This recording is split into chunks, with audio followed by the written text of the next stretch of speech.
안녕하세요. 어깨너머 토크쇼 어깨 걱정 노모를 진행하게 된 여의도 성모병원 정형외과 김종호입니다. 네, 여러분 안녕하세요. 아나운서 이슬기입니다. 오늘 어깨건강TV의 주제는 왜 어깨가 아파지는가입니다. 근데 이 제목만 들으면요, 뭔가 심오하고 철학적인 내용이 아닐까 그런 생각도 드는데, 하지만 꼭 알고 가야 될 내용이겠죠, 교수님? 네, 맞습니다. 저도 어깨 환자분들을 진료하다 보면 이런저런 이유로 많은 원인들로 인해서 오시는 분들이 많으세요. 근데 그런 환자분들을 보다 보면은 공통적으로 좀 뭐 구조적인 이상이라든지 공통적으로 잡히는 그런 자세 이상들이 잡히는 것 같기도 합니다.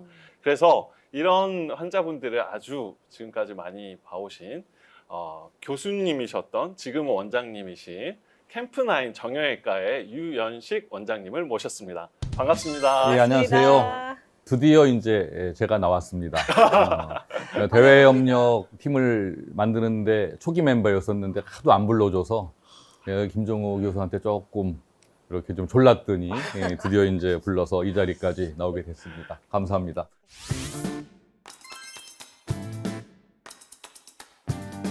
반갑습니다, 교수님. 예. 근데 예전에는요, 좀 나이 드신 분들 위주로 허리 아프다, 어깨 아프다 많이들 하셨는데 네. 요즘에는 남녀노소 다 불구하고 어깨 아프다 하시는 분들이 굉장히 많아요. 이유가 뭐예요? 그러니까요. 이게 저도 살 이유를 몰랐었는데 생각해 보니까 이게 어떤 뭐 원인을 좀 요즘에 찾아낸 것 같아요.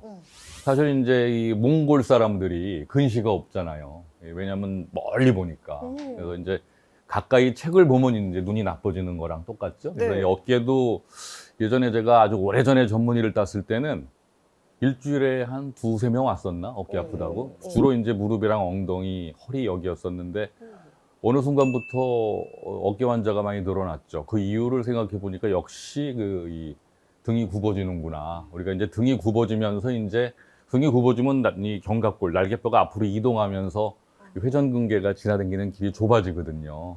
그러니까 거기에서 이제 회전근개가 손상이 되면서 이제 어깨가 아파진다. 그래서 궁극적으로 어깨가 많이 아픈 이유는 척추 라인이 앞으로 무너져서 척추에 달려있는 날개뼈도 앞으로 같이 넘어져서 그걸 따라서 그 회전근개가 지나가다니는 길이 좁아져서 어깨가 아파진다. 이렇게 요즘에 생각을 하고 있습니다.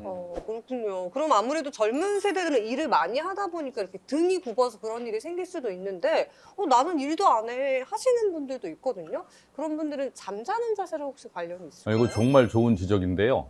이 견갑골이 앞으로 이제 기울어지는 과정이 사실은 이제 척추가 앞으로 기울어지면 척추의 이 갈비뼈들이 뒤에서 나가잖아요. 네. 갈비뼈가 뭐 가만히 보면 그 대칭은 아니에요. 높낮이가 다르죠. 그래서 이 견갑골이 따라서 좌우가 가는 길이 서로 틀린 거죠. 좌우로 가는 길이 틀리고 설령 비슷하게 가더라도 견갑골의 생김새가 얼굴처럼 다 다르게 생겼기 때문에 어떤 사람들은 왕창 기울어졌는데 하나도 안 아픈 사람도 있고 어떤 사람은 조금만 기울어졌는데 이 신경과 그 힘줄이 눌려갖고 매우 아파하는 사람도 있고 뭐 그런 거죠. 좌우가 그래서 다른 거예요. 그래서 한쪽만 아픈 이유도 거기에 있는 거죠. 그렇다면 이렇게 한쪽으로 엎드려서 자는 자세 있잖아요. 예. 새우잠 이런 예. 건 좋은 자세가 사실은 아니겠네요? 잠은 잘 자야 돼요. 그래서 새우잠으로 잘 잘 수 있다면 그걸 그렇게 해야 되는 거고 그 다음에 이제 잠을 잘 잔 다음에 어깨를 고쳐주면 되는 거죠. 근데 이제 궁극적으로 근데 이 옆으로 돌아 누울 때 아픈 이유는 아무래도 그 날개뼈의 위치가 변하다 보니까 이제 어깨 그 날개뼈 밑을 지나가고 있는 회전근개 등등이 조금 눌림이 있지 않나 싶기도 하고 그렇습니다. 그렇군요. 저는 회사 다닐 때 한쪽으로 이렇게 가방을 메고 다녔거든요. 근데 어느 날 거울을 봤는데 이쪽에 내려가 있는 거예요. 맞아요.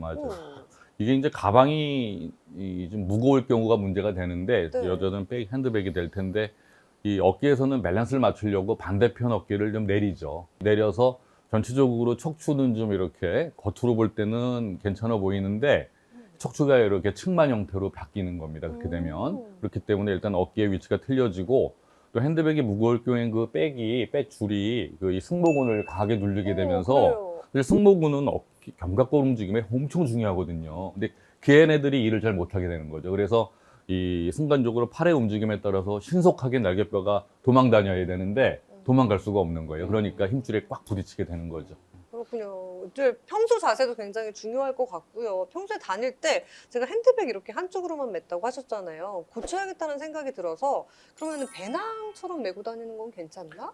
배낭 메고 다니는 것도 좀 문제가 있죠. 왜냐하면 배낭이 무거웠을 경우에는 뒤로 넘어가기 때문에 우리가 중심 맞추기 위해서 좀 앞으로 숙여야 되잖아요. 그렇게 되면 이제 우리가 척추가 앞으로 기울게 되고 그렇구나. 또 배낭의 무게에 의해서 양쪽 승모근이 이제 또 기능을 못하게 되는 거죠. 네, 휴대폰만 들고 다녀야겠네요. 이슬기 아나운서님 이렇게 옆으로 잘 누워서 주무시고 핸드백 메고 다니시고 아프세요? 저 안 좋은 거 다 가지고 있네요. 맞아요. 사실 그렇게 하거든요. 그런데 이 젊은 분들은 좀 이렇게 휘어지더라도 네. 사실은 이렇게 누워서 스트레칭하면 정상으로 가요. 그래서 젊은 분들은 이 조금만 근력 운동을 하면은 금방 좋아지는데 이 나이가 좀 드신 분들은 척추가 이 휘어진 채로 굳어 있어요. 그렇기 때문에 그걸 먼저 풀어줘야지. 풀어준 다음에 네. 그다음에 이제 근력 운동을 해야 되는 문제가 있기 때문에 우리 아나운서 참 멋있는데 예, 조금만 이렇게 그 근력 운동을 하게 되면은 금방 좋아지는 거죠. 스트레칭해도 좋아진다 하셨는데 예. 제가 어디서 들은 것 같은데 아침에 일어나서 기지개를 펴면 어깨에 안 좋다 이런 얘기 들었었거든요. 이게 사실은 이 스트레칭이 좋은 것 같은데 이게 이제 젊은 사람들은 어깨 통증의 원인이 이 날개뼈가 기울어져서 생기는 것보다 너무 유연해서 생기는 경우가 더 많아요. 유연한 게 어깨가. 생겨요? 예, 왜 유연한 게 생기냐면 실제로 안에서는 좀 빠지는 거예요. 관절이 이렇게 조금씩 빠지는 거예요. 근데 그 빠지는 거를 이 견갑골을 잡아주는 승모근이랑 견갑거근들이 잡아주는 거거든요. 더 이상 가지 마세요. 더 이상 가면 빠집니다. 이렇게 잡아주는데 이제 그 힘이 약해지는 거죠. 세월 지나면. 그래서 세월 지나서 조금 이렇게 힘이 없어지면은 이 관절의 유연성도 좀 같이 동시에 줄어들면 좋을 텐데 이 유연성은 늦게 줄어들거든요. 그래서 그러다 보니까 이 근육보다 이 근육은 약해지고 유연성은 계속 있고 그러니까 감당이 안 돼서 어깨가 아파지는 거예요. 지금 그러면은 이런 유연성 때문에 젊은 환자분들이 어깨가 이제 전방 이동을 하면서 네. 오는 통증들이 있을 것 같은데 그렇죠. 이렇게 뭐 특징적으로 나타내는 통증 양상 또는 뭐 이 통증을 좀 없애기 위해서 뭐 환자분들께 추천하는 운동이라든지 치료법이 있으십니까? 사실 이제 유연성이 문제예요. 이게 과유연성이 문제인데 상당히 그것 때문에 고통당하는 분들이 이제 30대에서 40대 초반들이 좀 고통스럽죠. 왜냐하면 이제 그런 분들이 자기가 이제 또 몸을 만들기 위해서 또 웨이트 트레이닝을 많이 하는 경향이 있어요. 그러면 이제 주로 초반에는 이 근력, 자기의 이 근육이 좋기 때문에 충분히 하는데 특히 벤치프레스나 뭐 체스트 프레스의 문제인데 숫자를 정해놓고 할 경우에 마지막 한 5번쯤에는 힘들단 말이죠. 그때 어깨가 뒤로 빠지는 거예요. 그때 빠지면서 관절 와순도 같이 아마 손상되는 경우가 많고 그러면 이제 유연성이 더 증가되는 거예요. 그 유연성이 말이 좋아서 유연성이지 사실은 불안정해지는 거죠. 그렇게 되면은 이제 우리가 이런 승모근이나 견갑부근이 얘네들을 감당이 안 되니까 맨날 흥분하고 있어야 돼. 맨날 긴장하고 있어야 되는 문제가 있기 때문에 어깨가 더 아파지는 거고 따라서 이런 경우에 치료 방법은 더 강하게 만드는 거예요. 견갑 주변 근육을 더 웨이트 트레이닝을 주로 이제 턱걸이나 로우링이 되겠는데 더 많이 해서 더 만들어 놓으면은 좀 불안정을 잡죠. 뒤 운동의 예가 어떤 게 있을까요? 우리가 초록괴물 헐크가 어깨가 불안정할 리가 없죠. 네? 그러니까 그렇게 만들면 되는 거예요. 근데 이제 우리 김정호 교수님처럼 운동을 많이 하시는 분들이 주로 관절하순이 다 찢어져 있어요. 그러니까 주로 따라서 그런 경우에는 항상 뒤 운동을 더 많이 해서 어깨 통증을 좀 막아줘야 되는 겁니다. 우리가 사족 동물이 아니기 때문에 예. 하체는 우리가 두 발로 걸어 다니기 때문에 얼마든지 근육을 강화시켜도 연세가 드셔서도 추천을 드리지만은 상체는 조금 하체보다는 줄여야 된다 이렇게 말씀을 드리고 있는데 교수님께서는 어떻게 말씀을 해주시는지 그런 상황에서 어떻게 설명을 해주시는지. 일단 우리가 일상생활에서 이 앞에 근육들은 우리가 훈련이 되는 거예요. 설거지, 뭐 아기 보는 거 이런 공부하는 거가 이 앞에 근육들은 상당히 훈련을 평소에 하고 있는 거고 이 뒷근육은 훈련을 하지 않죠.